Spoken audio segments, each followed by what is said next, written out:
各位工友，大家好。今日呢，我哋嚟同大家傾一傾事關我哋前線工友嘅未來生計嘅話題。香港建造業議會4月份呢發布嘅建造業人力預測報告。呢份報告呢講得非常清晰。報告入邊呢講到我哋香港建造業未來嘅人才缺口呢非常龐大，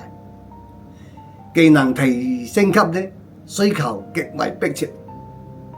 行業呢急需大量嘅專業穩定嘅技術工友嚟補充我哋嘅核心力量。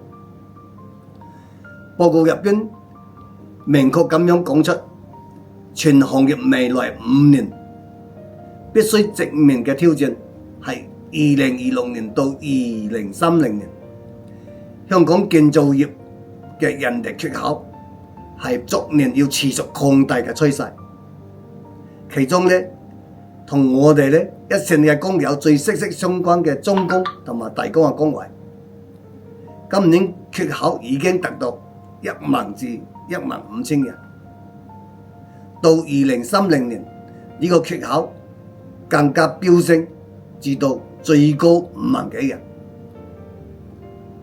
順應香港建造業發展嘅大勢，響應呢行業人才發展嘅核心嘅需求，我哋城美之家正式呢推出未來5年嘅發展培訓計劃。啟動未來5年培訓1萬個建造工友嘅培訓計劃。所以呢，各位工友一定要揸緊呢個機遇，提升自己自身嘅技能，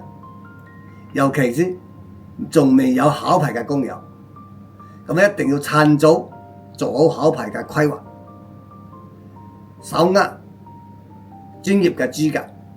未來喺行業嘅行理裏邊呢，可以站穩腳跟，俾自己嘅生計同埋前程上一份雙保險。我哋城美之家呢，始終與各位工友同行相伴，扎根建築行業，專注於做好技能嘅培訓、就業推介2項核心事，用心守護各位工友嘅前程與生計。未來我哋將繼續與諸位工友呢並肩同行，共創行業嘅美好明天。